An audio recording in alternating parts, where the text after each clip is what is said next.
guys, and welcome back to the Sweat It Out podcast. Today is the Money Vault segment, followed by my co-host Bryan Gorrita, and we're excited to hit you with some of the latest trends and some really interesting topics we want to talk about and share with you guys. Bryan, hit it off, baby. Let's go. All right, so I want to start off with the first topic, and I think everyone right now, if you're looking to buy a home, you're feeling it. And basically, new home buyers are struggling to purchase their home in the current housing market, man. And I think it's a shame that this is happening right now. It's something that people underestimated. Home ownership was something that a lot of people were downplaying, and now with the pandemic and everybody getting, their butts kicked with how high rent is, everyone's running to buy a house. Bro, let's be real. How much did they increase your rent by? Tell people. All right, guys. So I'm a real estate broker. And I'll tell you this, I rent just because I use my money, and I'm going to put this in asterisk, I invest my capital into other places. I don't need to live in a home. I like to move around. I consider myself like a nomad. I like to live in different places within my city. Bryan likes to change it up from time to time. I like to change it up from time to time. But I want to say, when I looked at my rent, when they were renewing it, I saw that it went up $600. And I know yours went up around that too. $700. $700. And it's crazy what is going on right now in the market. But I want to say, I know when we opened up that email, Bro, I freaked out. we were like, holy crap. Bro, I freaked out. And you called me immediately. You're like, Anthony. What is this? And then you're like, bro, get ready because they're going to send you some crazy shit your way too. But this is the thing, bro. I knew that this was going to happen because I already see how the market was going. And I was telling you. Yeah, we've been talking about it. I was like, yo, Anthony, our rent is going to shoot up. I just didn't think it was going to shoot up. That crazy. I thought it was maybe like $300, $200. But bro, $600-700? $600. And that's because of what happened in the pandemic, man. Think about all these people that haven't paid. What sucks is this, and I want to make this like a thing for all these like landlords and these like communities. I know that it's a business. At the end of the day, it's a business.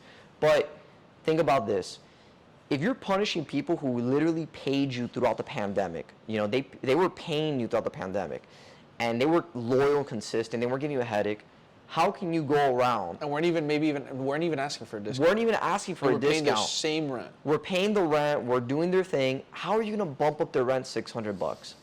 That's a slap to the face. That is disrespectful. Super disrespectful. That's disrespectful. It clearly shows you they don't care. No, they don't care. It's like they don't care. Like, get out of the way. And I get it. It's a business. There was lost revenue. You're talking about 2 years of, the pandemic, freezing the market. Because, there's a lot of people that took advantage of this, bro. Like, not paying rent, I get it. But for those who are loyal and consistent throughout the way, I get there has to, raise the rent. But when you're talking about an increase like that, like a 30-40% increase. Yeah, I was about to say, that's massive.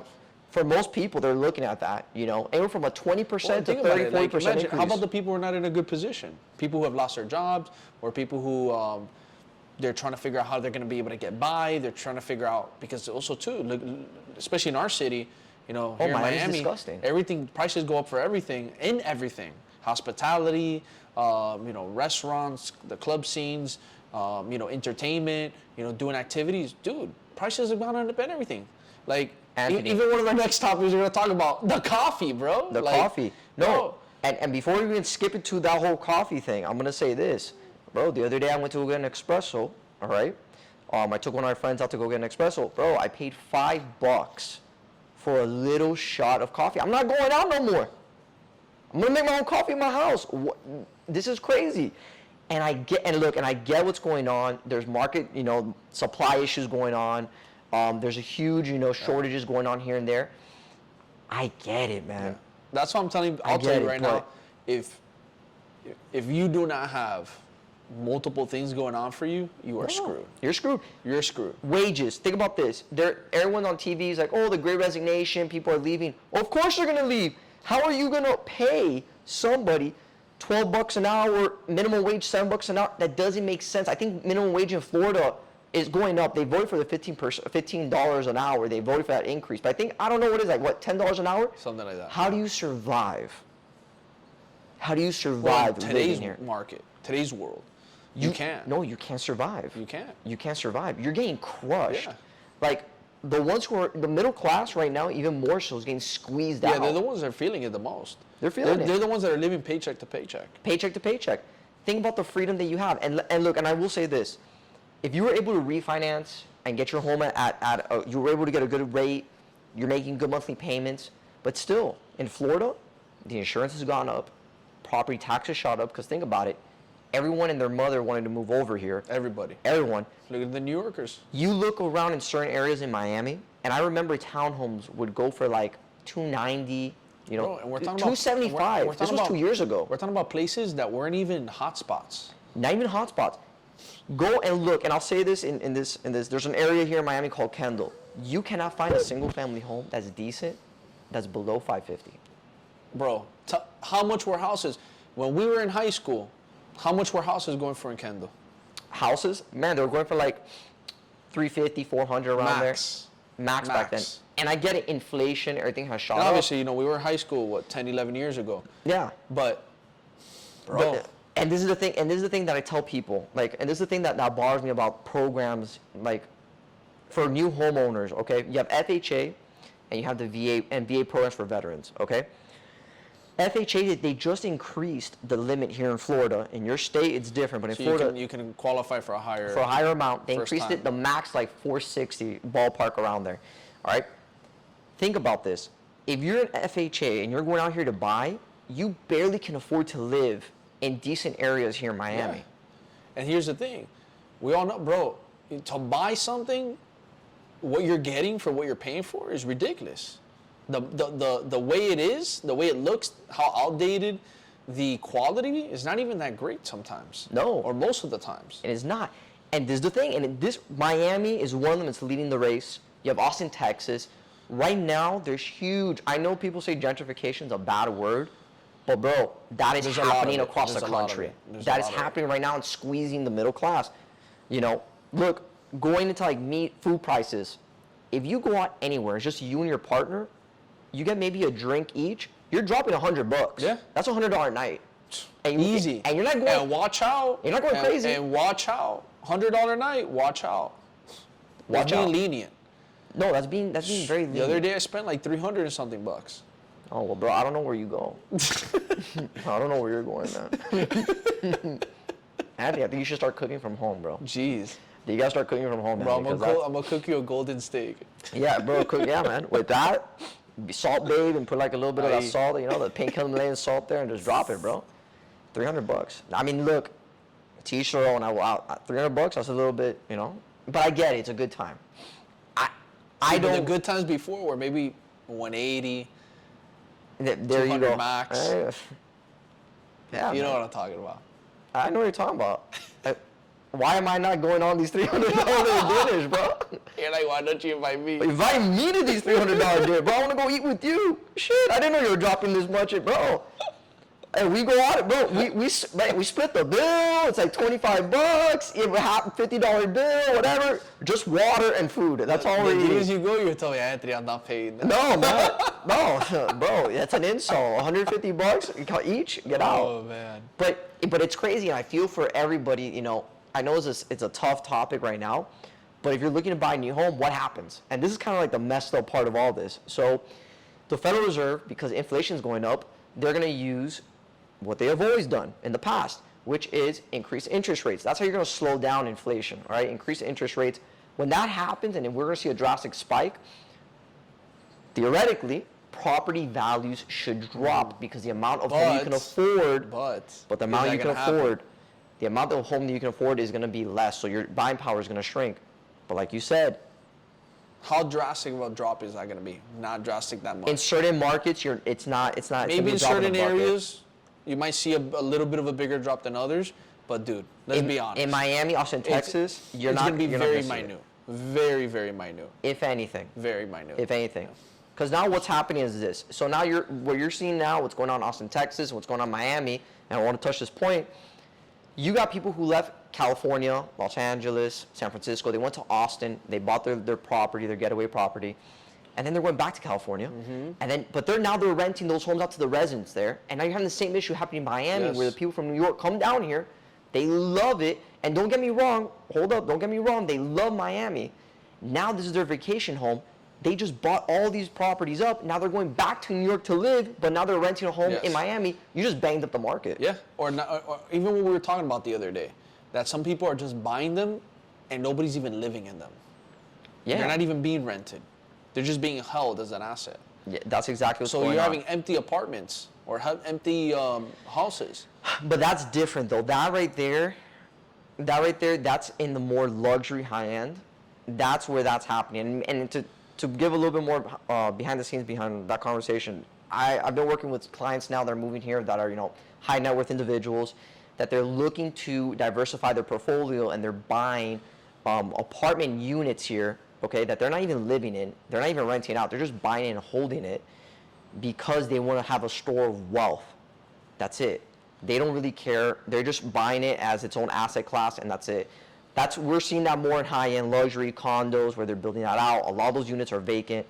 But in residential, in these areas, you're seeing them being rented out. You're seeing those being rented out. Yeah. No, it makes sense. It makes sense because you have to have a lot of money to do some crazy shit like that where you can just buy it and not rent it out. You better have a lot of money. That's what I'm saying. How can you even rent it out? You're storing your wealth. You're just storing your wealth. That's really what it is. But a lot of people are trying to do that now because of all this shit going on. They want to store their wealth in places that they know it's going to be secure. Yeah. Now, because there's right now we're in an area too. There's a lack of security in your money and in your wealth, depending on where you put it. Huge lack of security. Huge. And where do you put your money? Where do you move it? Well, that's why your people investing in NFTs, in crypto, and they're investing in all these other stuff, Web3, all this stuff in the blockchain technology. But this is the thing with NFT. It's true, right? It goes back to the top we were saying. Is it a bubble? Is it this? Why? Because there's so much hype around it. I think this is the way I look at it. If there's attention now, make the attention. Going where the attention's at. If you want to do a quick project, flip, or you want to invest in it and take your money out, go ahead and bite on the attention. But I think for certain things that are going on, long-term wise, I feel like for certain projects and stuff, like in the NFT space, that art bubble is going to pop. And I think what it's going to do is going to vet out what's really considered good art, and all these bullshit projects that are capitalizing off this attention are going to get eliminated. I think, again, it goes back to the long-term play is the technology. I think that's the long-term play. Where 10 years from now, 15 years from now, the NFT tech is what's going to make money, right? How you use the technology embedded with smart contracts and authorizations and all that stuff, that's where the money's going to be at, the real money, long-term money. And it goes back to what we said about the dot-com era. Everybody was investing in that dot-com bubble. People were investing in other people's projects or other people's businesses in .com, and what happened? A lot of it crumbled, it popped, because there was so much attention and hype, because people realized later on the money wasn't investing into these other people's projects or these other people's businesses in that .com. It was how can they utilize the internet for their own growth? How can they use the internet in other smart ways? As you can see now, what the internet's used for: social media, the Google search, for information. That's the long-term wealth of the internet. But it wasn't investing into people's projects when everybody's like, oh, this is what it is for .com. That's where I see what it is for NFTs is what's the technology. That's where I see the future of the NFTs. No, and look, the NFTs, it's here to stay. That's what technology is going to here to stay. Oh, it's here. And same thing with crypto. It's the here, metaverse and all that crap. Here to stay. But there's a bunch of different things that need to get addressed, like the gas fees. Look, if I'm buying an art that's worth, maybe half an ETH, but yet my gas fee's crazy high. You know what I'm saying? That needs to be addressed because that's not. Well, and those are things that they're trying to do now with some of these other coins that are coming out that have less fees, or some contracts finding ways how they can drop the fees through some of the smart contracts. So they're finding different ways that they can do that. But again, the problem is right now ETH is the most used coin in the world. When it comes to being able to purchase different stuff, ETH is the most popular one to be able to buy different things. It's the one that's most diversified. So what happens is we're so dependent on ETH right now when it comes to NFTs. There is Solana, where the gas fees are much lower, but with ETH, there's so much more people on the open sea, where ETH is the primary. So people, what are they going to do? They're going to put their projects where there's the most attention, right? You're going to put your money where the most attention is. So everybody's still dropping on ETH because that's the most attention. So, I know there's things like ETH 2.0 coming out, stuff like that, where, possible gas fees will be lower. And there's some other things in the works. But, it's one of those things where people are going to go where the attention's at. Okay, so what happens? Okay, now let's play, not even devil's advocate, but kind of, because this is something that's going to happen right now, where all these countries are going to start creating their own cryptocurrency. The United States is going to get off of they're going to get off of the currency. What do you do now when the United States comes up with its own central banking coin? Is that going to replace Ethereum? Is that going to be a more safer product to use? I think what it's going to be it's going to be tricky. I think it's going to vet people out. I think you're going to have, again, crypto is cryptos. People are creating their own coins. It's going to keep going. People can create their own coins. I think what it's going to do is but I think what's going to do is, and that's the thing too, is what is the U.S. going to back it up, or what are these countries going to back up the coin with, right? So I think what it's going to do is going to leave people to ask themselves, okay, do I want to be on this side or do I want to be on this side? And then I think we're going to see two different things happen. I think we're going to see people that are going to put a lot of their money into the country-backed coins, and then there's going to be people who are going to stay on the more decentralized factor, where they might consider the coins from the countries not really decentralized. They're going to consider more centralized because there's more control because of the government. Some people might want to stay on the decentralized. They'll keep staying there, right? At the end of the day, there's only so much the government can come in and do with those decentralized coins. And at the end of the day, they're almost free to do what they want, these coins. Yes, there's ways to regulate in the sense of like putting things on taxes and stuff like that. They can help, manipulate or shift things. But at the end of the day, they can't go in there and change up the blockchain. No, and it's not changing the blockchain, but when you have a currency like let's say the United States coin or whatever that comes out, the central banking coin, yes, you have decentralized options that you can use and people can print their own thing, but I think the back in the United States is something that people are going to like a lot more than going with another fiat coin. Because here's the thing, there are people who are like so tired of like being worried all the time, where it's like, is this gonna be bad? Is this gonna be good? Should I invest? Should I not? Is my coin safe? Is it not safe? I think there's a lot of people who are worried that they just don't want to worry anymore. And they rather have some regulation because at least they know their coin is protected. They know that their coin is not gonna drop in value. Yeah. They know their coin is gonna maintain value. So some people want that, which you're hearing stuff like that. But then there's other people who don't give a shit about that. They're like, I don't want any government controlling or having some kind of input onto my coin or manipulation on what my coin is worth or the backings of my coins or whatever it is they decide to do with these coins. They want to have full control of the coin, right? So I think you're gonna have two different classes of people who are gonna be in favor of it and people who are not. And I think it's just gonna be like that. That's my opinion. At the end of the day, it's up to the companies how they want to be able to accept purchases. So if companies still decide to allow Bitcoin and ETH as purchases, well, people are going to keep using it because the country cannot tell the company, hey, you can't take ETH, you can't take Bitcoin. They can do that. They can. But what would that do? What would that do? That would create what? The United States. That'll probably create a possible war. I don't think it's going to create any war. Not war, but you know what I mean. You know what I mean? It'll create a lot of problems. It's not going to create anything. Look, I'm going to tell you right now. The population right now is so inoculated. I highly doubt that they're going to go right now. And it's sad to say it. I don't see our generation, the people even below us, even younger, are going to go out there and actually protest unless it's something that's crazy. I highly doubt that with the coins. What I see what's going to happen is the biggest issue. And this goes back to what happened with Roosevelt. When Roosevelt came into office, I forgot what year it was, he passed a law where he made the gold standard. He took us off the gold standard, made owning gold illegal. All right? I can see that the United States can say, hey, we are not going to trade in Bitcoin and Ethereum. You're going to use our currency, and if you don't use it, well, you're not going to be able to process transactions and move forward. The United States does it. The United States does it. I just think the problem is now, here's the problem. Yes, they can do it. But back then, information was very limited in how it could be spread amongst the people around a country. And people were more manipulated before by a country than people are now. So the people are even more manipulated now. Well, yes and no. Yes and no. People don't even know whether to take the vaccine or not. Yes, and that's what I'm saying. Yes, that's and what no. I'm saying. But there's also a lot of. But here's the thing: there's a lot of more choice now. Before, people were a lot more. Hey, this is what is completely said. This is what we're gonna do. Now it's like half and half, because you don't know what to believe in.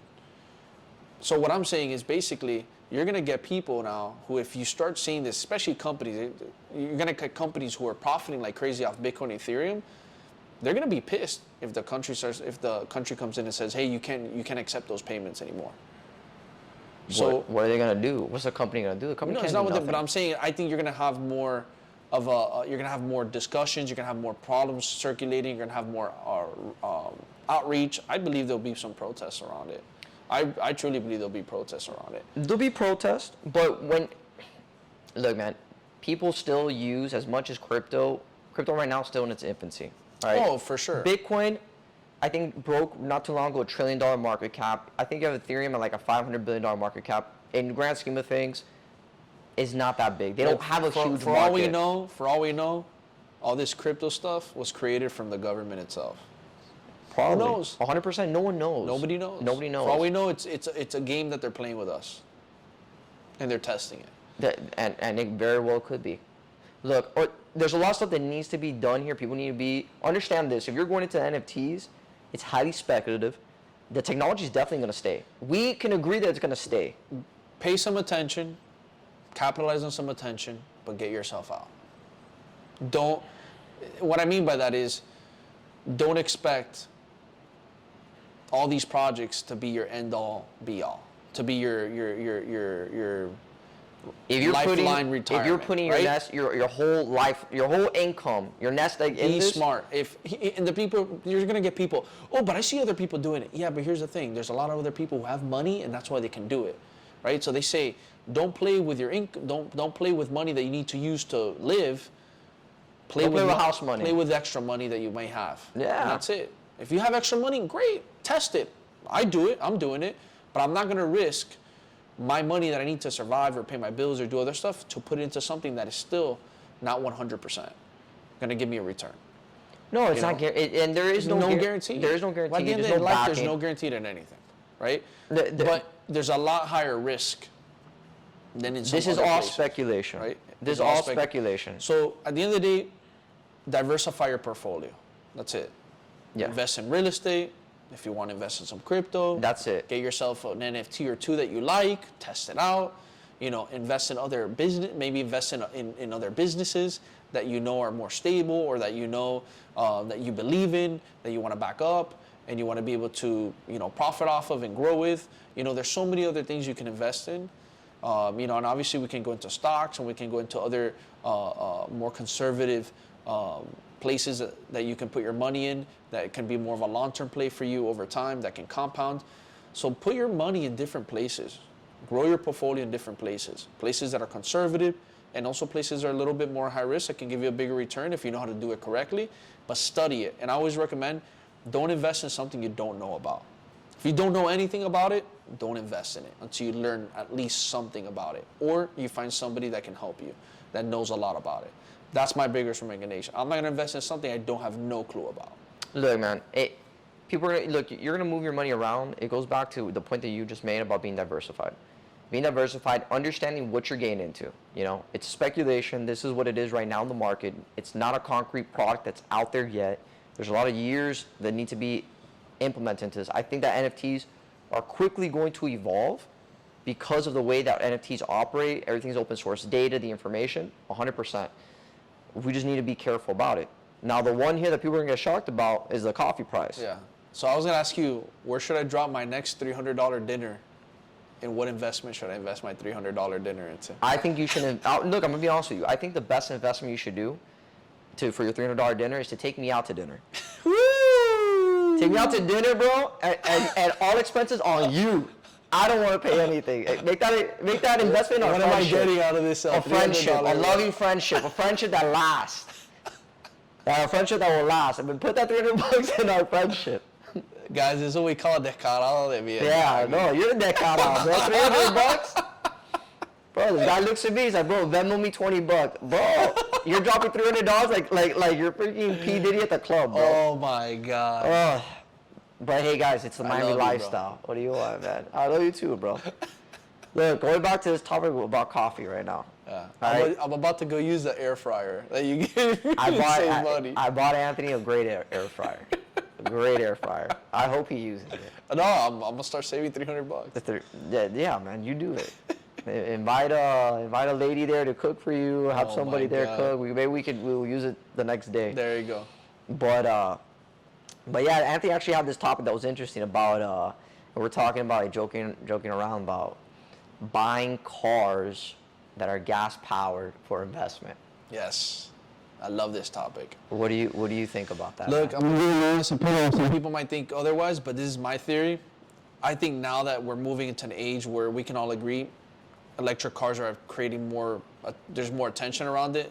Still, it's not close to what people are saying. Still not close to what people are making choices off of, in the sense of picking a gas and electric. People are still picking gas way more than they are electric. There was a stat that just showed it.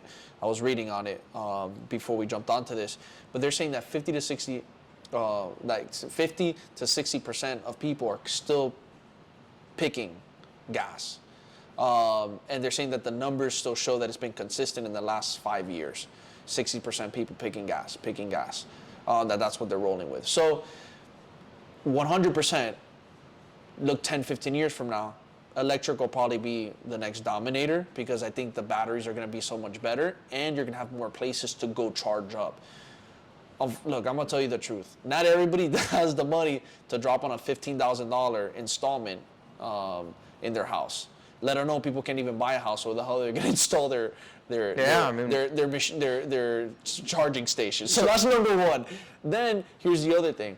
Number three is, let's be honest. If I have to sit at the mall for 30 to 45 minutes to get a charge, I'm not going to do that. Not right now.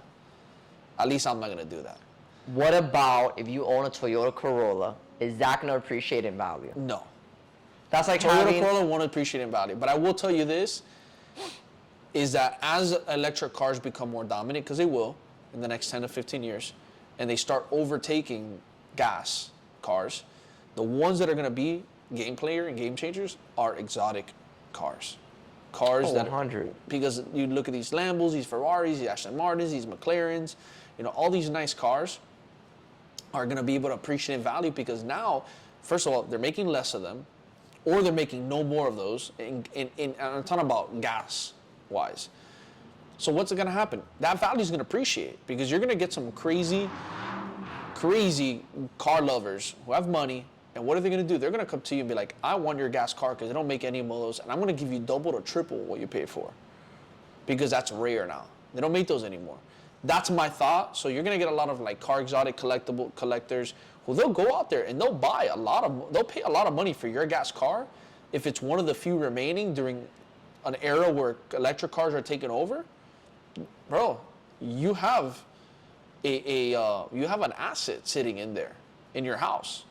So for anybody thinking about investing in cars right now, in the sense of like in the next, I want to say from now to 5 years, my recommendation, at least I know I'm going to get at least one exotic gas car. Get yourself one exotic gas car. I really believe that in the next 10 to 15 years, that exotic gas car is going to at least double in price. Maybe I would say more closer to 15 years, when there's a bigger window of gas cars and electric cars.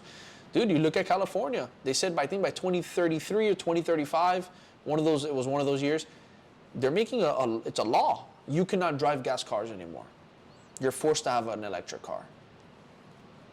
And that's literally, we're going to 2022. That's about 10 to 15 years. So that's why I'm saying this, because it's 13 years away. 13 years. So you think California is going to be the only one doing that? There's going to be other states doing that too. They're gonna copy that. Not all states. You're gonna see states like Florida, Texas probably not gonna do that, but you're gonna see other states will do that. So you're gonna see a demand in exotic gas cars are gonna go up, because now it's harder to obtain. And these car collectors will go in there and they'll snag those cars from you and they'll pay a nice penny for it. Yeah. Honestly, man. Brian, what gas car are you getting? I'm not getting none. Honestly, as soon as these electric cars are more out there, I'm not gonna buy any. So Brian's waiting. I'm gonna get two. I'm gonna get one electric, one gas. I'll drive your gas car, or you drive me around in yours. Oh my God. I'm telling you, they're gonna make gas. If that's what they're doing, there's not gonna be gas stations. So what are they gonna do at the gas stations? Well, here's the thing. You're gonna you got money, you can get your own gas. What are you gonna do? You're gonna drill oil in your backyard? No, but you can get gas imported too. Anthony, get out of here, bro. They'll find a way. Trust me, when you have money, they'll find a way. No, when you have money, you can do whatever you want. Brian, you're gonna tell me, you're gonna tell me that collectors will not pay when they can't get access to gas cars, bro. There's a demand for those gas cars. I'm not saying they're not gonna. I'm not saying that they're not gonna do it. I'm just saying that I'm not gonna do it. No, you're not gonna do it. I'm not gonna do it. I'm gonna at least buy one. Yeah, I think what ExxonMobil and all these guys should start doing is converting or putting a section of their gas station and cater to the electric market. I agree. They're gonna get priced out. I think right now they should. I think right now, if electric wants to come and take, they need to start opening up electric stations. And I can see and speed up the process of your charge. Speed up the process because, bro, I'm gonna tell you the truth. Anthony, if you don't get that charge under 10 minutes, Anthony, I cannot see. Look, right now the issue with those cars is the battery. That's number one. Number two, the gas monopoly, oil monopoly. They're not gonna. As much as I just made that recommendation, they ain't gonna do that. They don't want to speed that progression. No, they're gonna write it out as much as they can. And remember too, the United States gets a large portion of their taxes from gas. Mm-hmm. And if you don't know it, you get taxed on your gas. So what's going to be the next tax? Because think about it, people want to jump into electric car. What's the next thing? I'm looking at it holistically. If they're taxing you on gas, now they're going to tax you. Charge. No, not per charge. Yeah, maybe. Or they're taxing. This is the one I've heard. They're going to tax you per mile. Yeah. They're going to tax you per mile. $1 per mile. Anthony, they're not going to tax you $1 per mile, bro. I heard something. You pay that tax. Look it up. Let's look it up right now. No, man, I'm not gonna look anything up because I know they're not taxing $1 per mile, man. Get out of here. Don't troll the audience because you're gonna give everybody here anxiety. Look, all I know, they say you're gonna pay a pretty penny. A pretty penny. Nah, it's not gonna be $1. No, it's not gonna be $1. But people are not gonna. But you're gonna pay a decent amount for taxes in your car for miles. If that gets approved, or the next tax that comes out is gonna be an internet tax. So what do? You get a flying car. Yeah, they're out there. The one I'm interested in is if they start taxing the internet. I don't think they found a way to do it yet. They've been talking about that for a long time. Yeah, they haven't found a way to do it, but that's going to come. If you got to replace, people are not thinking about it like that. If you're losing revenue, the United States is a business. If you're cutting its revenue on gas, something needs to get replaced, either internet or mileage tax or, a breathing tax for every breath of air you breathe. They're always going to get hit. They're always going to find a way to hit somewhere. It's just part of life. The United States was founded on people that didn't like to get taxed. And now I see more than ever people want to get taxed for everything. The country was we literally went to war because the English government started taxing us and we said we don't want to get taxed. Yep. And now everybody here wants to get taxed. Everybody wants to get taxed. That's crazy. Isn't that crazy, man? Brian, what do you think? I think the best person that manages their money, the best entity is yourself. I'm gonna tell you right now, you leave your money to the government, they're gonna spend it on random stuff, and they have people there that I'm telling you right now, as much as you think that they're looking out for your best interest, they might not be spending the money correctly. Yeah, and that's why I say too, make sure if you are paying in taxes, I at least want to live in a place where I know they're putting my taxes to use. My roads are getting fixed. My city is clean. I'm gonna look at that. So look at where you live too, because that will tell you a lot on how they're spending your taxes. That's gonna want to make you decide, hey, if my taxes are going to this bullshit, well, I'm moving. Well, look, I live in California. California, you get taxed so much, and if you're a resident in California, and it's funny, you can have a homeless person on the sidewalk, put a tent in front of your house, you can't kick them out. And I laugh so much because the ultra wealthy and all these other people in these places, they're like, oh, tax. Yeah, of course it's easy for you because you live in a gated community. You don't experience what the middle class in these areas feel. But I've had clients that we worked with that tell us, hey, if a person puts a tent in front of my house, I cannot kick them out. Right, So what well, are your you- tax dollars going for? Exactly. So, what would you say, for opinion-wise? What do you say is the solution to a lot of these issues? Vote, vote, and vote. That's your solution. We live in a democracy. We don't live in a totalitarian society. We don't live in communism. Speaking Vote. of voting, I'm going to give the biggest piece of advice to everybody listening out here. This is my thoughts on voting. If you're moving from one state or one city to another city, please don't vote the way you were voting in your old city, because there's a reason why you left there in that state and city for the first place, because you were tired of it, to then come over to a new one and do the same shit again. Yeah. If you're coming over to another place, be smart on now how you're voting, because you're only introducing those political views and those agendas into a place that you were trying to avoid and to seek a new life. So be smart on how you're voting. That's my opinion. And if you know you're going somewhere else, then you also know what you're getting yourself into. All right? And possibly that vote of yours might get tarnished, because if everybody's living with it, it's because they decide that's how they want to live. That's just my opinion. Yeah. So I'm just saying out there, for a lot of people who are coming to other places because they want to avoid things, be smart on how you vote when you come to these other places that are giving you certain opportunities. Be smart how you use that voting power. Yeah, man, 100%. And on that note, I think we could end the podcast right Boom. there. That's right. Guys, if you got value, if you learned something, if you're more educated, and you feel that we're driving tremendous information to you guys through these topics or these trends, we appreciate it if you drop a like, comment, share this video, show us some love, leave a review, leave a rating, because the more love you show us, the more love we can show back. Guys, till next time on the Sweat It Out podcast.